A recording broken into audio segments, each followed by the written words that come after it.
Brilliant. We're just starting. We've had technical hitches. Your timing is perfect. So I just want no, I'm not in the right mode because it's not moving. I'll just press play. That's it. Now I can press.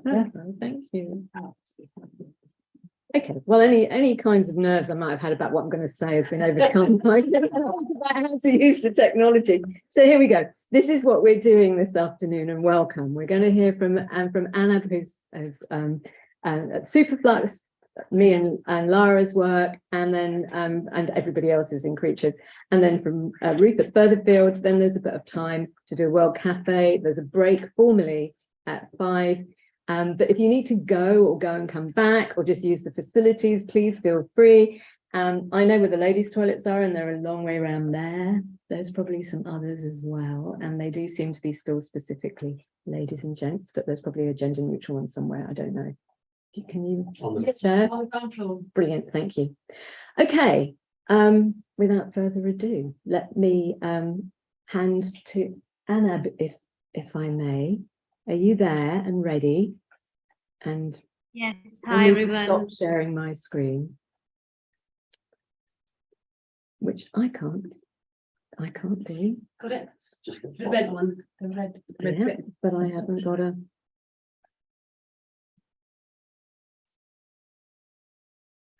You want to come and sit next to me? It might be quicker than moving to and fro every time. Anna, please take it away. Thank you. Thanks, Anne. I'm just really happy to be here and looking forward to hearing what everyone has to say. I am just going to I was given 10 minutes to quickly share the couple of projects we did for Creatures. So it was a lot of research and a lot of work, but I'll try and just quickly give a glimpse of it, and then I'm sure there'll be questions, but sorry, just okay. So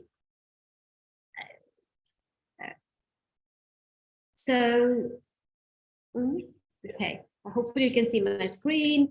So I'm Jen, I'm co-founder of Superflux, a studio with John Arden, and really we focus on the potential for experiential, visceral, embodied future imaginations to surpass some of our evolutionary asymmetries, especially around temporal myopia. And I'm going to show how we engage diverse audiences to imagine and really experience these alternate futures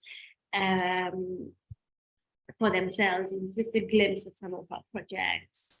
So our mission is to empower informed choices that will positively contribute to the future of all within our boundaries. One of our early projects a few years ago was this apartment, a London apartment set in the future called Mitigation of Shock, where we tried to make the size and complexity of the hyper-object that is climate change relatable and tangible, and invited people to visit this home where there were fully working food computers, growing food. There were different evidences of this climate-altered domestic life, but nowhere was the word climate change or climate crisis or global warming written. In a way, when you spend time in such an altered space, strange things begin to happen. Temporalities start to break, and you start asking questions that perhaps Haraway asks, like, what worlds are we worlding, and what decisions are we making about the worlds that we are worlding? Mitigation of Shock gave birth to many new relationships for us. It, for me, drew me directly to the world of many interacting species, and realizing that we are so deeply economically, emotionally, and ecologically entangled with other species on the planet, which led to the sort of creation of this field guide, which I call a field guide to more than human politics, which is more of a sort of shift in how the vocabularies we use to describe the works we do, and the sort of interconnected actions we want to see in the world. How do we move from kind of this idea of very much around innovation, growth, planning, certainty, to contingency, gardening, and gendering. I'm even questioning the idea of extinction, because it suggests an endpoint, but maybe we can thrive and flourish through our current precarity.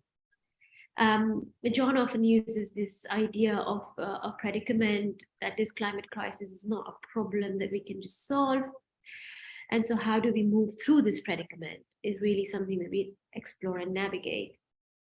And so I suppose one of the manifestations of these ideas was this large experiential production we did for creatures, which is called Invocation for Hope, which occupied the central hall of the Museum of Applied Arts in Vienna for the climate care Vienna Biennale last year. So for this installation, we were really exploring mythopoetic expressions that celebrate our ecological reciprocal relationships with other species on the planet, as opposed to an extractive or a hierarchical relationship. The work started with fires, because a lot of tragedy in Australia embroiled in research around. And then we heard about this wildfire in the Neunkirch, Austria, about our Vienna, and then long conversations with and they were very.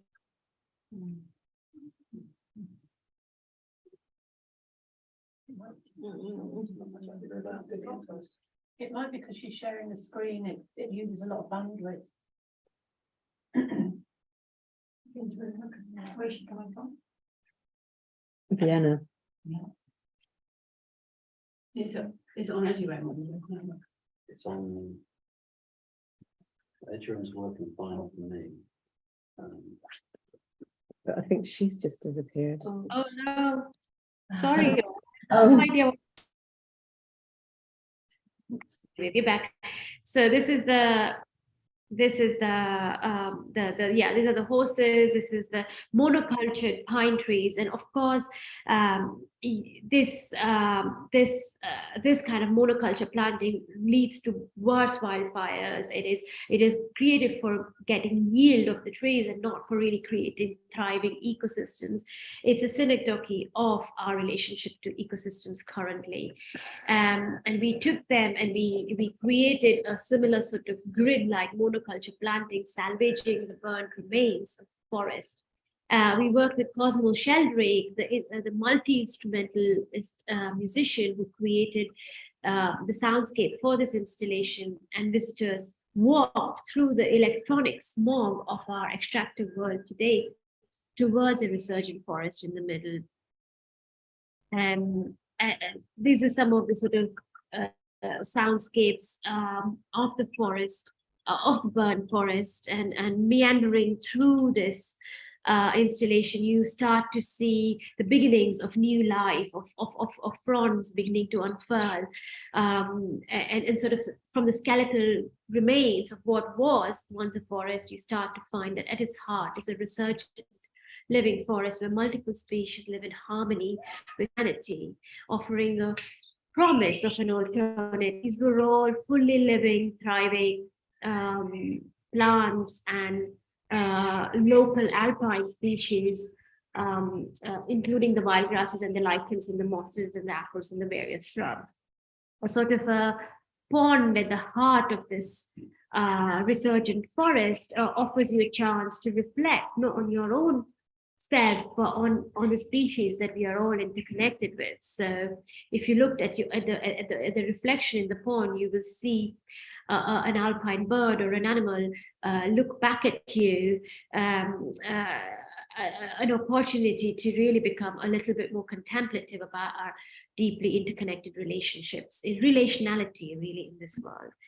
And then there's a lot of great work that the team at University of Utrecht did to evaluate and do a lot of research and interview people. And so we have a real rich landscape of the visitor experiences that we are working our way through. And there was, of course, a certain amount of press that brought a lot more visitors into the space, in a way, creating this fully immersive experience, a sort of leading visitors on a personal journey from the ravages of climate crisis, the possibilities of renewal and a deep connection with nature. One other project that we did, which was a small experimental production, was this Refuge for Resurgence, which is a multi-species banquet. And in this banquet, we invite 3 humans, and then we invite many other species to dine together with the humans, a seat on the table for a snake or a boar, or raven, a wasp, a mushroom, a wild boar, a rat, even species we currently consider as pests or vermin, reclaim their rightful place in the ecological order. Each of these, the tree was gifted to us. It was a 150-year-old dead oak tree that we then carried to a workshop near where it was, where it died, and it really became the ecological refuge for creating this multi-species banquet. And here it has gone to Venice Biennale and to the Duro Gallery and the Barbican, and now it's going to be in Montreal and continue to tour for the next 5 years. Each of the species at the table presented, told the story about the journey from extraction to regeneration and resurgence.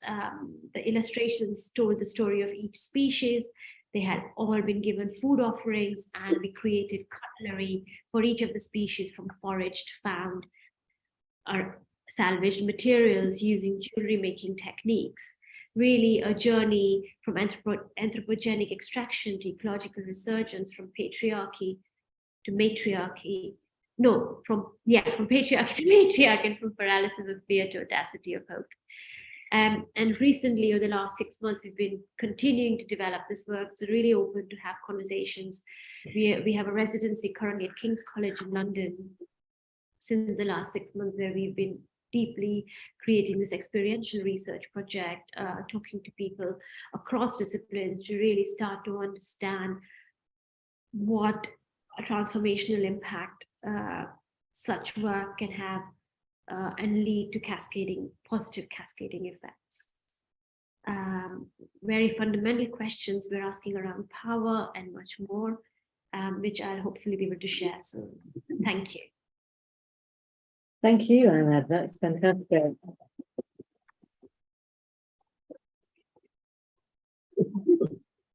And if there's anything that anybody would just like to ask as a way of kind of just a clarification, or just for a little bit more detail from anything before we go on, then please do.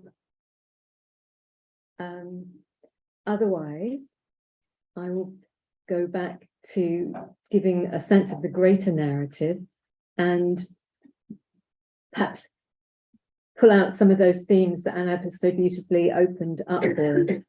So let me just share screen.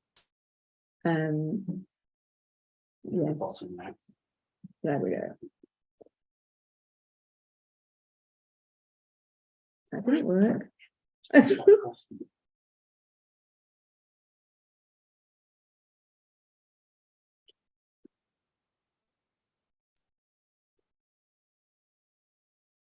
You wouldn't know that I come from engineering and informatics by discipline. Is that one? Yeah, thank you. And this points to how I wanted to start the kind of talk about creatures, is that we're very privileged to have Lucy Neal and some visitors and friends that she's brought who are also involved in Playing for Time. But the second part of today is devoted to looking at some work which was developing at the same time as Creatures reached its first iteration and wasn't funded. But Lucy produced a fantastic book with some others, and it was very much expressing the same energy. So it's so lovely to have the two worlds meeting today. And this is something that has really influenced my thinking as we go. So I usually share it, but Lucy probably doesn't know that. So I thought I'd put it up here so that you know that when I'm giving a talk about creatures, this is normally there. It's also on the wall over there. Yeah, okay. Right. So let me start with a bit of an overview. this is how I normally begin talks these days, the need to rebuild our cultures from the ground up. And particularly here, this was September 2019, the school strikes, these pictures. And when we started Creatures, we just won the funding at this point, and we started in the beginning of 2020. One of the first things we did was to say, where were we 3 years ago and where might we be in 3 years' time? So this is kind of where we were then. And this is kind of where we are now. This is from The Guardian a few days ago. And what it says is, 1.5 goal may not be physically impossible to achieve, but COP27 has shown it's politically impossible. And one of the things, it's a very pessimistic view, but I think a lot of us probably share it now.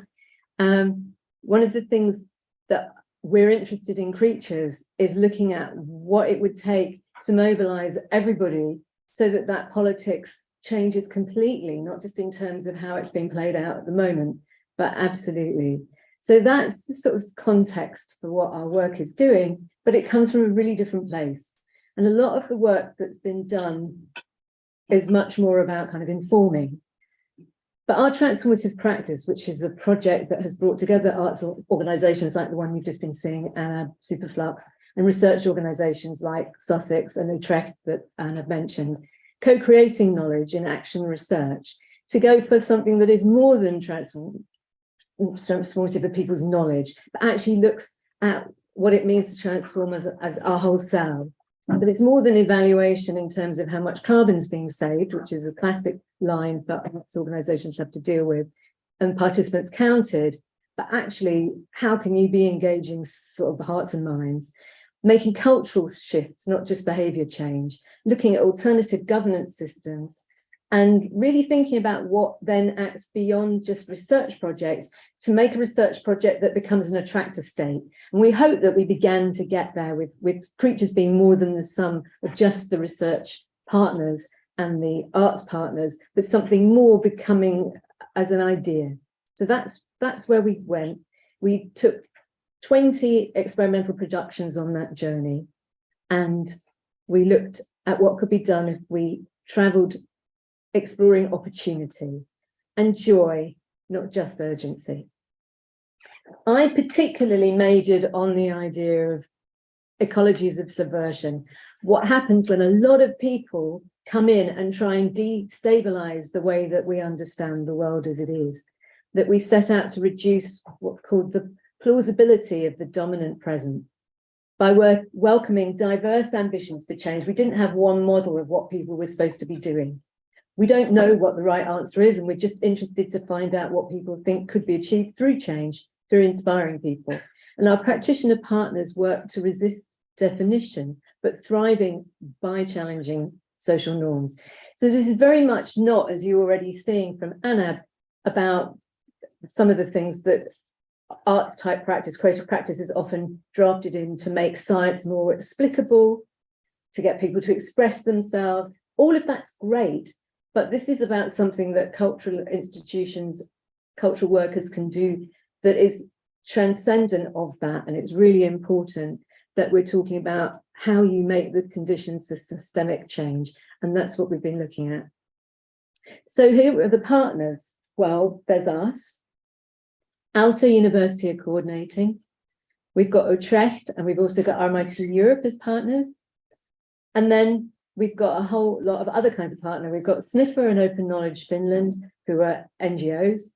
And we started with several arts partners, and then we commissioned a whole lot more. So we've actually, I think, I wouldn't like to guess, but when we have meetings with representatives from everybody who's had a stake, we get up to 30 or 40 people now.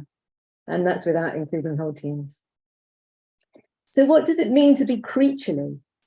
Well, we've started to try and capture a way of working that's distinct from the way that research is often done. I think this was partly to speak back to some reviewers who were quite pedantic, shall we say, at the least, because they wanted us to explain exactly what we were going to be doing and how we were doing it. And the whole point of this was to make space for experimentation and to see everything as a process, not a series of end states. So it was very difficult for us to be able to produce that, and it wasn't even part of our narrative. So we defined creaturely as a way of evolving in a vital world of wonder and connection, where the old lines drawn between humans and other life forms no longer serve, to seek alternatives to the myth of human superiority, respect the needs and hopes of all beings, to be alive to possibility, and to work towards eco-social futures. And when we say that, it's to understand that you cannot really separate the ecological from the social. I mean, this is semantics to some extent anyway, but the idea being that if we're going to work towards more stable climates, we need to work towards socio-ecological justice, and we need stabler climates to even be able to think about how we might all live as life forms together. So it is very much a loop. And this is absolutely respected throughout the work that we've been doing and became a mainstay. We talk about the projects that the arts partners, the creative practitioner partners, we've got designers, we've got cultural institutions, but a lot of people would define as artists. And they became known as the experimental productions, and there are many of them. I'm not going to go through everything we did. What I'm giving you, in a sense, is a taste of what's going to be on the website for Creatures soon. So a lot of this is something that you could look at in more detail if you care to later, but just to give a flavour of the things that we've been doing. So, for instance, this called the hologram, it has a timeline that began very early because it was one of the projects that we could adapt well to the pandemic. More of that later. And it has run and it has run and it has grown, and it's now involving sort of thousands of people, where it started from a very small start. So you can see down here, we've been capturing kind of our interactions with it and what's happened. This is Invocation of Hope that you've just been hearing about. That's had a sort of a much more, what should we say, a more targeted moment in the project. Again, very interesting to think about. We didn't get to see it, most of us, because the pandemic had closed borders. So even though it ran at a time when travel was beginning to be possible again, we didn't get there. So there are all sorts of frustrations that came through in this respect. But the thing that we were really seeking to do is working, observing, creating together. We worked alongside, as researchers, we worked alongside very closely with artists. We did not tell anybody what they were doing. We did consult about changing conditions when the pandemic required everything to change quite a lot. And then helping with an evaluation process, which I'll talk more about. But the idea that was outcome was that actually people who were interested in making transformative practice, not artists generically, because lots of people want to do something completely different, but if you're interested in this kind of cultural transformation, how might you do it and how might you know that you're doing it? So it really was about evaluation and legibility, because a lot of this work is already going on. I think most people in this room are aware of that. But it's very, very fragmented. The language is distinct. People aren't using the same terms for the same kind of thing. And because it has maybe a common process, but not common inputs and common outputs, it's very difficult for it to be perceived by a lot of the gatekeepers in terms of what counts as kind of sustainability practice and stuff like that. But there's also an issue about what is it even meaningful to evaluate. So it's not just evaluation and legibility, I think it's evaluability and legibility. And what does that look like? Well, I'm just saying that there's very little synthesis, even though there's a lot of fantastic work. It's another thing where I think Playing for Time has been so much ahead of its time by being able to talk about a body of about 60 artists together and talk about how that practice has operated. But there's not much policy buy-in when you think how powerful this could be and how much cheaper it is than projecting things into the air, you know, putting sulfur dioxide up in the world and trying to change things through technological solutions. The artists are very much being asked to account for carbon saved still at times, and that just feels such a reductive way to understand what's possible. So there are a lot of evaluation recommendations for how things could be understood differently, like recognizing that evaluation itself is a process of dialogue, rhetoric, and power and meaning making, that it can be recognized as fundamentally creative itself, that it should be dynamic and self-aware, that it should value the power of creative practices to subvert, disrupt, and unmake, as well as offer additions. And it should prioritize creating the safety required for learning, that we should be able to experiment, because we don't know what any answers should be at the moment. I like the reference to John's predicament rather than, you know, problem or solution, because this is very much about a journey we're going on, learning together. So evaluation of creative practice should recognize that transformations are experimental and happen over different timeframes and organization levels and across different sectors. And I think we know that that isn't really working, not as we understand it. We worked a lot with policy. I'll come back to that in a moment.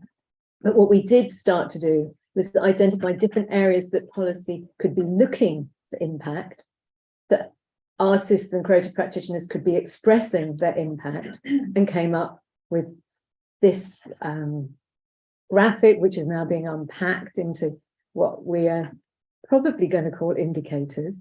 But the more we talk about words like strategies and indicators, the more we realize we're buying into the managerial language that to some extent we're rejecting here.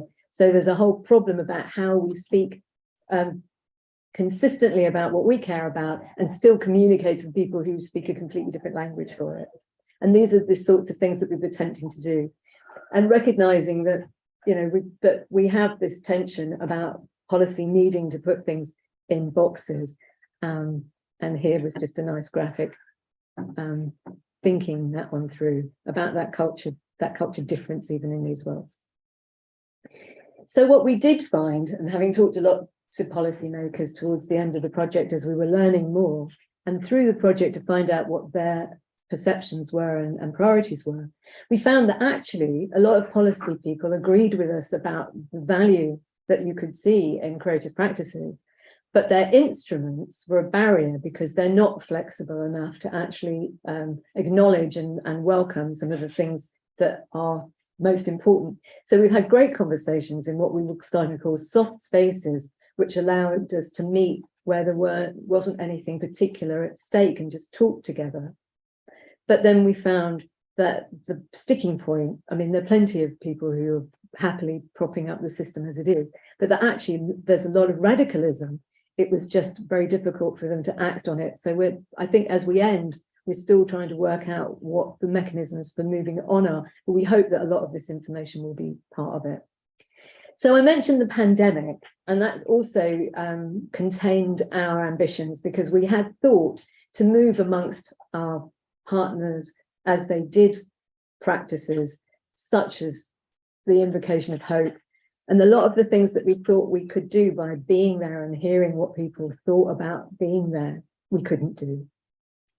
We also couldn't really say, well, we started with these confident artists and practitioners doing this here, and then 3 years on, we had done something, you know, with that. Because the first thing that happened was that everybody had their work closed down and went online. And so everybody was in transformation mode, and nothing that people thought that they were going to be doing was actually what happened. So it sort of evolved in very interesting and entangled ways, but it wasn't straightforward. It never is straightforward, but I think it did help us understand that there are many different creative pathways and forms of evaluation that we could take. So Lara and I have had a particular responsibility for what we called the observatory, where we didn't just look at the partner practitioners that we had, we actually kind of worked out whether they were typical of a wider constituency of artists and other practitioners in this space. And it was a little bit circular because the space only exists if you define it. And at the same time, by defining it, we were creating the space, and we sort of had to take that on board a little bit. It's out there. We're not inventing this practice, but to some extent, we're trying to make it more visible and create a genre which would allow us to speak about it more clearly. And that has its own good and bad points. But what we did do in the process of it was define more than 25 pathways, and we're still developing insights into the kinds of pathways that artists are using and that cultural practitioners are. But we did find that within these practices, there's some common processes. And we also found a complete diversity of types of theme. So I haven't really talked about what we're transforming to, because I don't think that's something that we can specify. But one of the things that we did gather was just how many different areas people are targeting and how much broader it is than either the sustainability or the transformations literatures tend to be, which focus much more on climate change, on energy consumption, on food and water, things that are of course critical, but not on some of the things about what people were hoping for or what the future might be like post transformation or care or other kinds of forms. So what I did here was just pull out, break down a little bit more about what happens if you just look at the climate change, present and future, post-fossil futures, future-making practices, and you can see that even within the group of 140 that we were looking at, there are just lots, and this is very small, but on the website it's bigger, and I'm not going to labour it because I'm aware that we don't have so much time, especially after a slightly slow start. But we've got public engagement on climate change, we've got climate change and global crisis, but we've got participatory performances of climate scenarios, we've got using games for better futures. So there's like a whole diversity of things here. We've also got human environment relations, and that breaks into pollution, experiencing ecologies, regenerative practices, urban spaces and food, and a whole plethora of different targets and missions here. And when we looked at the creative pathways, we found that some operate over really long time scales, and they're at a high organizational level, if we want to use the term high in that sense. And some are much more about what you do in a moment or in a workshop, and they're just focused on perhaps single practitioner and a single artwork. But just to introduce a couple that seem particularly relevant today, one of the things, for instance, that you saw Anna doing is starting to tell new stories, create new stories about something hopeful, about transition, where you can actually progress from something destructive into something which is potentially restful, beautiful, and challenging. Some space in which you can confront yourself and others and perhaps connect, but also something that's oriented towards new myth making, as the category would have it. So this is the Invocation of Hope project. But also one of the things we found came through very strongly was partly a kind of feral approach to what we were discovering, back to the ecologies of subversion, but also a real focus on the more than human and biodiversity, but particularly how we might think about interspecies relations, how relationality might then affect our understanding of where human beings are situated and what regenerative culture is going to take. And obviously, Invocation of Hope connects to that too. But what you're going to hear in a minute from Ruth Catlow really focuses on that as a theme. And just before we get there, I'll just say a few words about one of the things that I'm still actually working on at the moment and will probably be developed. Projects never really end, do they? They just run out of formal funding. So I think we're just getting to that point now. But one of the things that's become really apparent is how important it is evaluation controls the narrative. So who's controlling the evaluation? And when we look at what, for instance, the Arts Council is proposing, it's very much about thoughtful evaluation, but it's still here suggesting that you might use surveys. So one of the things that we're looking at is like, well, what does it mean to do something that's much more embedded? How can the evaluation actually be embedded in the practice and therefore feel like something that doesn't lead the experience, but can assess what's happening in the experience in a constructive way, where we might learn more about care and solidarity and imagination and a commitment to place and meaning and intimacy and all these things that are really quite impossible to define, in traditional ways, and maybe not appropriate to try and evaluate in classical sense, but actually because they're immaterial, because they're relational, they're particularly important to draw attention to, because this is the kind of texture of what we're doing. So I wanted to just juxtapose the image on one side is when I tried to get a graphic about process, I was given this by my smart objects on my computer. You can guess it's that one, yeah. And when I was trying to explain the process that I wanted to talk about, I suddenly thought of the Copenhagen train map, because trains go from all sorts of places and then they go to all sorts of places. But it's really interesting here because they also go through this patch where it's really, it's like one track. Now, I'm not saying that every cultural organization, every creative practitioner is going through that track, but there are commonalities that reference care and intimacy and the importance of relationships and the importance of place and how we coexist together and dwell well. And that's the area, and it's not just targeting how people think, it's very much how people feel and how they then get to meet and connect. And I really love the fact that there's even a little circular line to draw attention to the bit that I'm talking about. So I might use this again. Anyway, this is something which I haven't even talked to Lara about yet, because I was just fiddling around with the ideas that I think might be part of this journey that we're saying might be that central track. That's about embedding, but also expanding people's ideas of what their world is. It's about affecting, but also anticipating, and it's about reflecting and then continuing. But I'm not going to dwell. We'll get this sorted out and then it will be on the website. I am going to put a plug in for the value of collaborative reflection, because we're finding that when people come together to talk about what happens in a process, then actually they embed that in their own way and becomes their own salience or meaning. And it becomes important to hear other people's encounters, because they might actually reinforce what we're learning. They might challenge what we're thinking.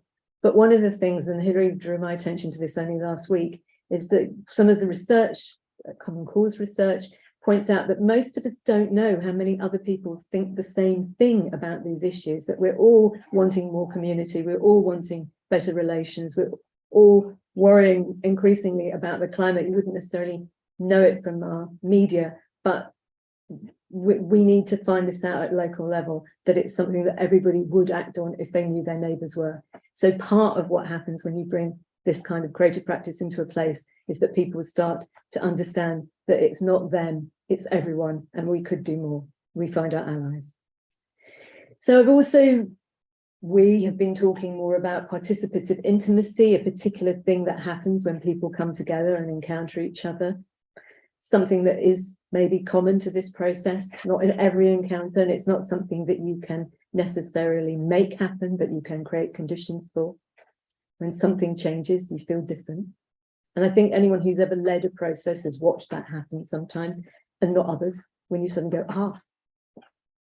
So this is what we, it's an odd one, we would say is really critical, that you have a generous invitation, you have some time and space for experimenting, a unit of engagement, curious others with whom to connect, and stimuli that are challenging to norms. And this is what we found in abundance from the creative practitioners that we've been working with. A feeling that something unexpectedly compelling has happened. Reflection on the experience that embeds it as significant, and opportunities going forward. And I won't say that all our practitioners did this, but some did bits and some did more and some did less. And it's been really interesting watching what works and how it works and where it works and who comes to what and what is born out of it. And it would have been a whole lot more interesting, or possibly just different, if we hadn't been doing it during a pandemic. So there's a lot of stuff it's not, but I'm not going to go through that because we haven't got time. I want to thank our partners, because this is the core team and their logos. I want to put up some credits in case you want to join our mailing list, which is the art, technology, nature, culture mailing list. That's in there. This is the website, creatureseu.org. And then I want to hand Ruth, are you out there? Yep. Then I will stop sharing this lovely graphic from you and put up the real thing. Or You not. might have to escape, you hit escape to get out. Thank you. And then you should get a mouse back. Yes. Yeah, lovely. Hello. Let me just pop you on so that you're the thing we all see. Yeah, Yeah, we are. Am I on? Can you see You me? are on. Are you ready to go? I am ready to go. I just need to share my screen.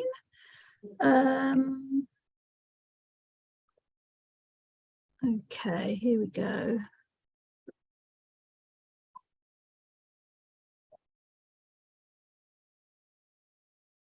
Can you see that? Yeah. Excellent. Brilliant. Yes, so as always, super happy to be in a Creatures sharing and reflection event. I have also been given 10 minutes just to share the work that we did on one of the experimental projects for Creatures. So I'm Ruth, I'm an artist and co-founder and co-director of Furtherfield. Furtherfield's an artist-led organisation that's been working with experimental practices in art, technology and social change, eco-social change since 1996. We organise and advocate for the use of art and tech in imagining and building real social change and positive environmental impact, and really work to open up art and tech through play and collaboration for collective action and for collective good. I'm going to talk about the Treaty of Finsbury Park, which is a live action role play, which was developed originally between Furtherfield and the New Design Congress in Berlin as an experimental project with Creatures. But first, I just want to talk about the context. So here's on the left-hand side, you see Furtherfield's gallery, and on the right-hand side is the view from our gallery. We opened up our first physical gallery in 2004.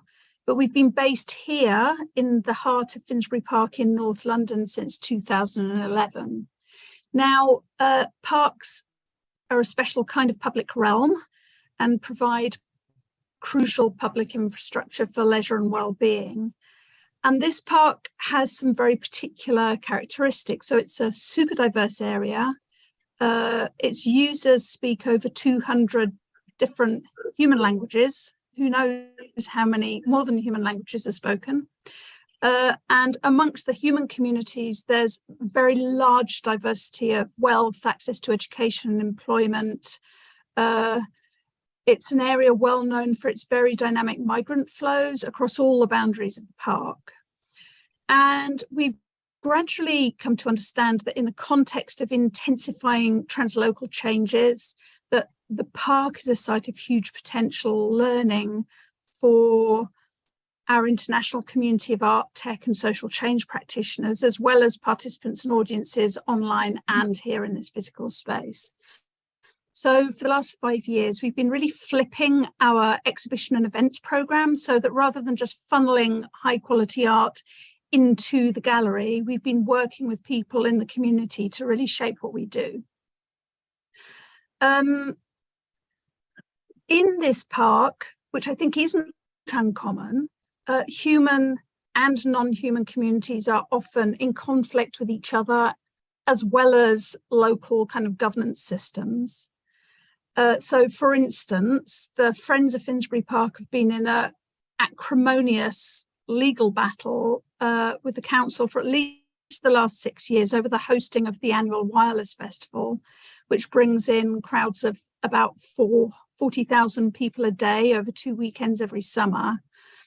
And the council argues that this is the only way that they have to pay for parks in the borough.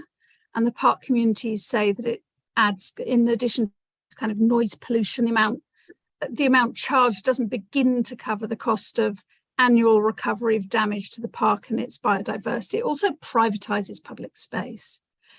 And I'm telling you all this because it's what's really shaped, it's what's shaped the work that we've done on the Treaty of Finsbury Park.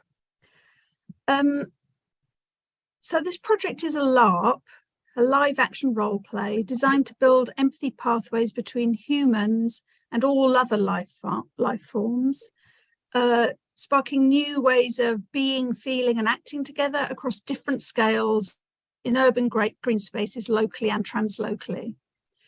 For those of you that aren't familiar with LARPing as a art form, these are games of collective make-believe. So we love them as a format because it's what nearly all of us did as children.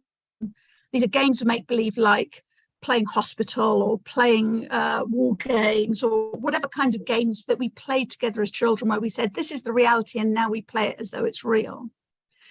And they what they have in common is they have generally a fictional scenario, a set of characters, and the characters have a shared mission. So different kinds of players take on roles, and they reconfigure these kind of place-based, we could call them problems, situations, or predicaments. I do like very much, actually, but in a process of group-driven discovery. We have found that they work best when they're deeply immersive, focused on topics that matter to the players.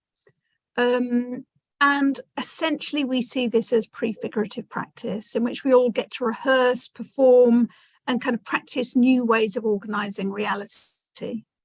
So I'm going to tell you a little bit about what happened, a little bit about how it happened, and then we'll be done.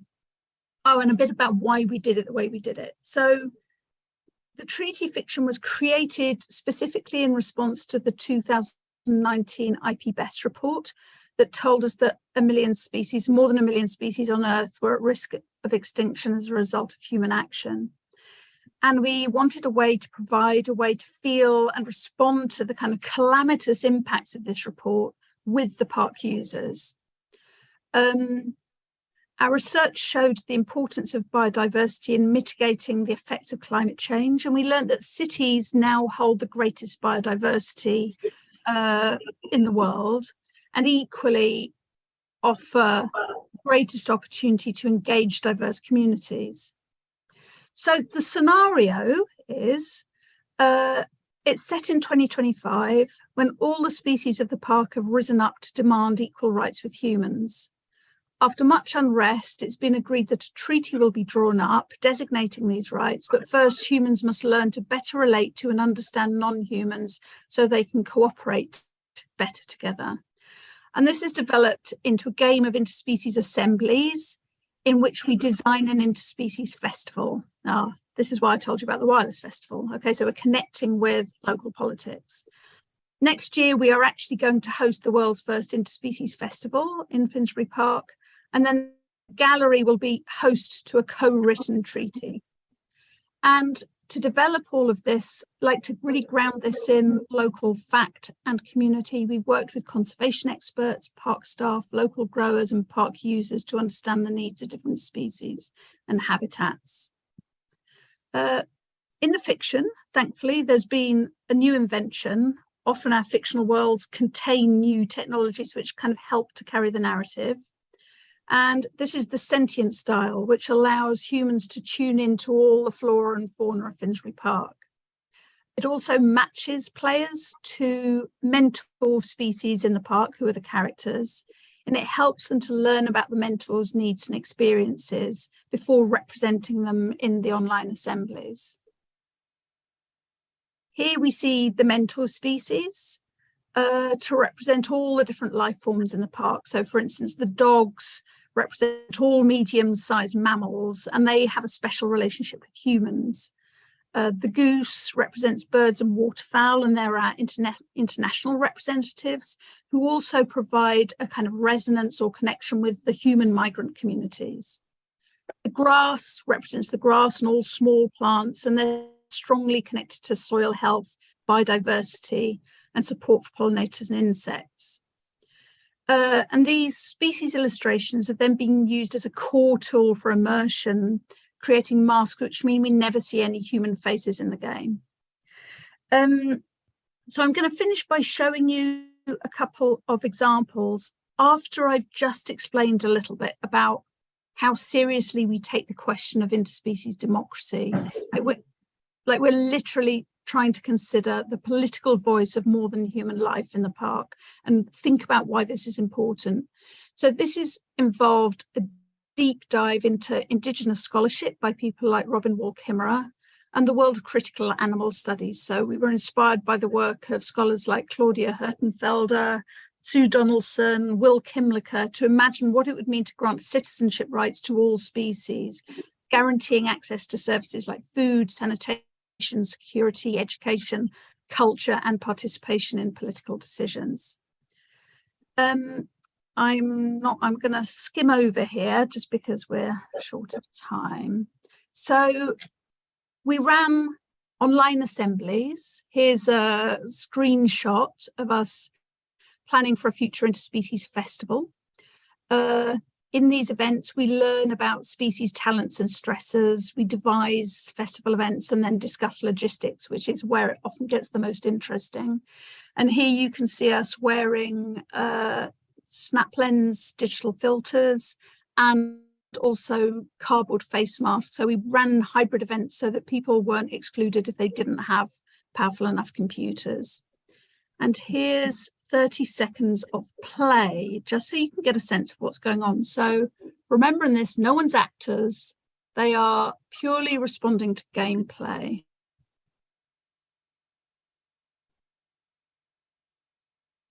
Now, I'm so curious to hear from all of you.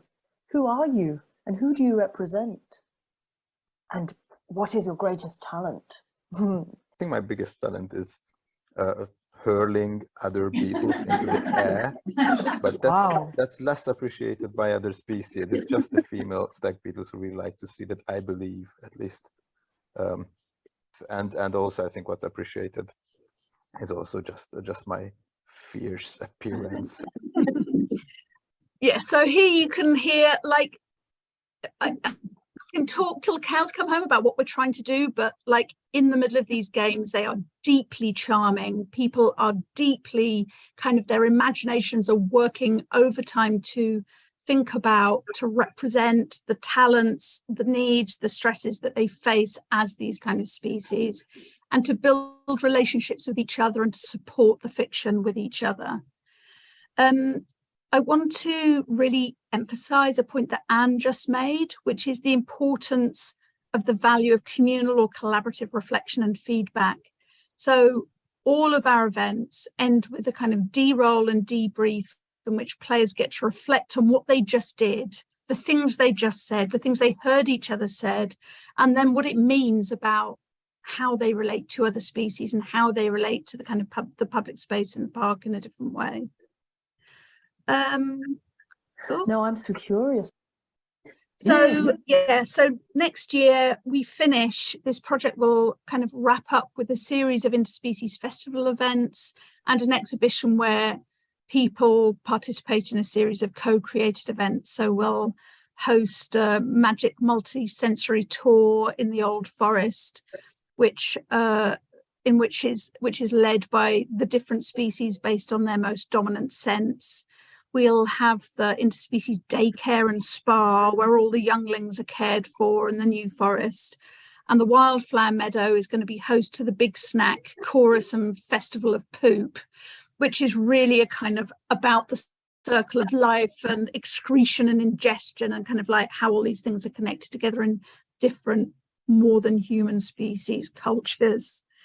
And then afterwards, park users can scan QR codes and engage with fragments of gameplay, learn more about the species and take part in a range of other related activities. So in entirety, the game and the public exhibition are intended to promote and then support development of new rituals for interacting with habitats in ways that protect and care for them and help their species to thrive. That's wonderful, Ruth. Thank you.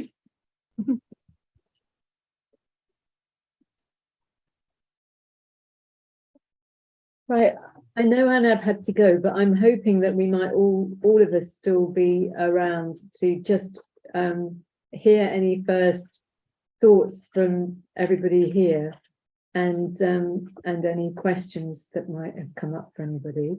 Thanks so much, Ruth. And I'm not sure we have still got Anab, but in her absence, thanks very much, Anab. And of course, I'm very happy to take any thoughts that have come up. And we'll just spend a few minutes. Yes, pop us on the owl. Fantastic. The owls, if you haven't met it yet, allows a kind of 3D audio and visual. Not 3D, that will be next level. 360. Next 360. Sorry, yeah, right, yeah. No, the whole.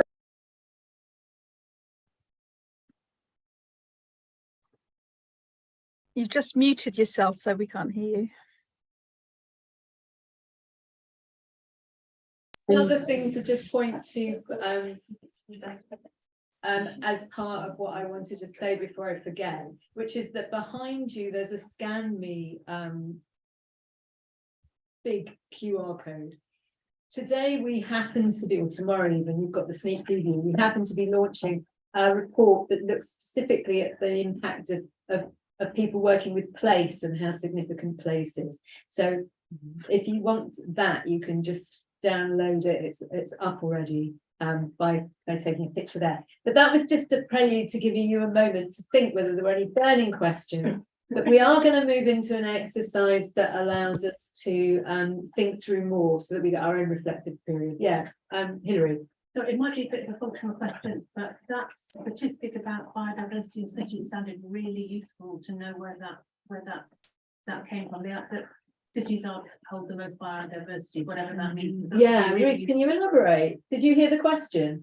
It would help me if you could just repeat it. Yeah, Hilary wants to know more about your stat about cities now being the most diverse biodiverse places on Earth, because it just sounds very useful. Can you tell us a bit more?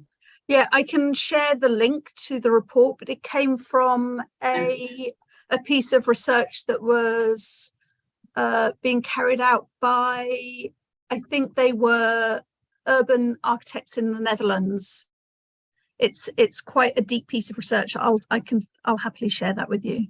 I think the point is that as a result of agricultural practices, that a lot more of our biodiversity is now in our urban greens, in our urban spaces more generally.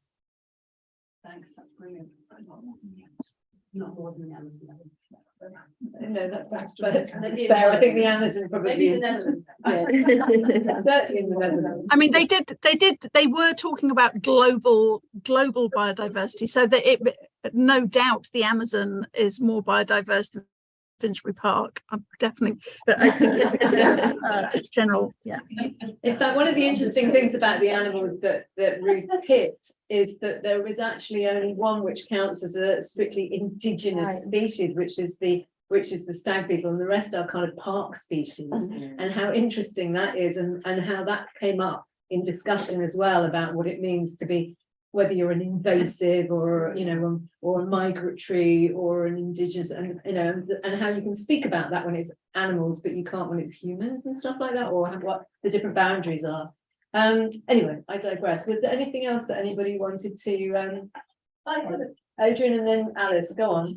Just prompted by this, really, I'm thinking about being out on the Sussex Downs and the old growth grassland, and someone said, oh, it's as biodiverse as the Amazon, but it's just at a very microscopic scale, is the diversity. So that made me think about, in the role play, the questions of sort of scale of species and habitats, and there's multiple scales, and I wondered how we can relate outside of our scale, if that came in any project. But yeah, how does scale come into it? I mean, I'll hand to Ruth in a minute, but just to say, it's been really interesting because we originally thought that there might be a correlation between things, scale of project and influence or things like that. So even at the level of what happened when we launched a small project which went viral and became big, but it didn't cost very much, for instance. The sort of mappings were all over the place, and we've actually started talking much more about entanglement than scale as a spatial metaphor. But anyway, Ruth. Yeah, if I respond to that very literally in terms of the physical scale of the different species, we have, for instance, trees that live for 400 years in the park, alongside the stag beetles representing insects, or the grass representing microbes that might have very, very short lifespans. And conversations across this kind of species representation took account of these in really interesting and imaginative ways. And things like some of the species being host, they are essentially homed, they are habitats in themselves. So we got this kind of like nesting and nesting of both time and physicality and kind of and these became really interesting vectors for narrative play, and also for thinking about festival activities, like how like, so for one of the daycare and spa events, there's the stag beetle exfoliating trees. So just as an example, there's just like so many examples of these like other ways of thinking about the relationships across different kinds of scale. So Alice and Lucy, and then I want to move to the next activity, if I may. So Alice. Yeah, sorry, I know we're running a little bit late, so we can move this into another activity. But I'm really interested in, can you hear me okay, Ruth? Yeah.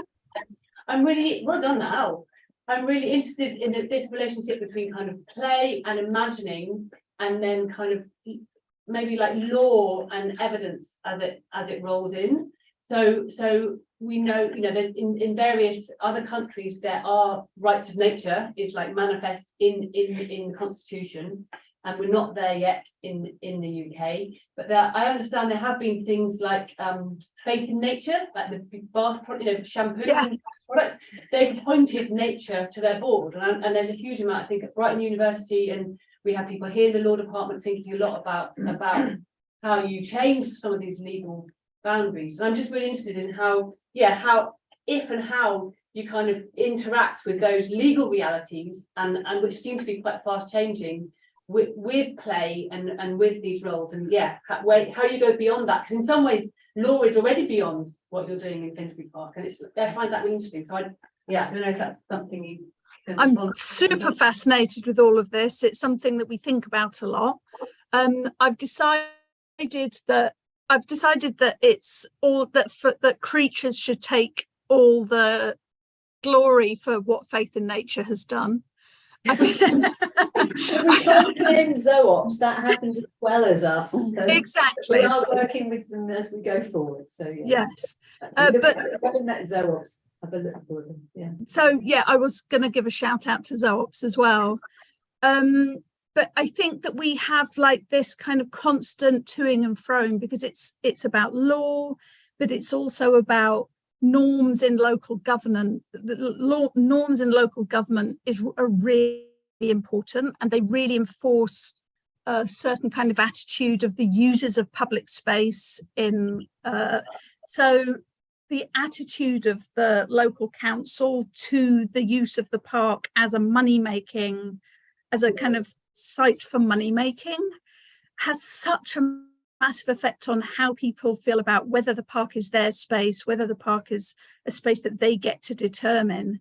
So you have what's happening in law, and then you get the norms of how people feel about how they can shape and control places that should be a commons, should be public space, but aren't currently treated in that way. And so we pay attention to what's happening by working with there's an officer that is there to roll out the biodiversity action plan, working with the park ranger. And these people are often working, there's a lot of tension between them. There's often all kinds of pressures coming from different parts of the council that are kind of tearing these things apart. So you're seeing kind of like legal change happening in the real. Thanks, Ruth. Lara wants to just answer briefly, and then we'll go to Lucy, and then we'll move. Yeah, just to say that one of the creative pathways that we find when looking at the cases we called more than human accountability, and we find that arts and creative organizations are really the spaces where some of those more than human rights to nature, like Zoop that was mentioned, kind of comes out of art spaces, because they're not siloed. They can be transdisciplinary, because the funding can attach to process and not to outputs. So to get the kinds of legal funding to do that work is very different than to get creative funding to kind of workshop a new organizational format that can then go into the legal sphere. So actually we find creative practice has a massive role in kind of creating those spaces where change can kind of be incubated and then can travel.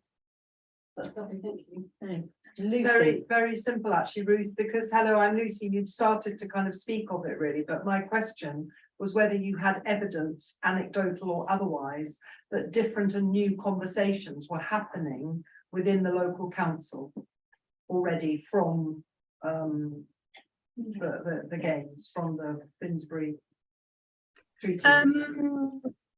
Yes, they are definitely happening. They're happening, but where they're happening is a kind of like, they're often happening between different officers, and they're happening, but there aren't necessarily announcements being made at formal council gatherings, if you know what I mean. Well done, fantastic work, fantastic. Thank you. Well, thank you very much for sitting and listening. And now we're going to go into a phase where I would like to invite everybody to do some contributing. And we're going to do a World Cafe where people get to pick a table and move around. So what actually the process that's going to happen is that we're going to have 15 minutes on one table, 15 minutes on a second table, and there are 4 tables. And Gavin is very kindly getting the tablecloths which have the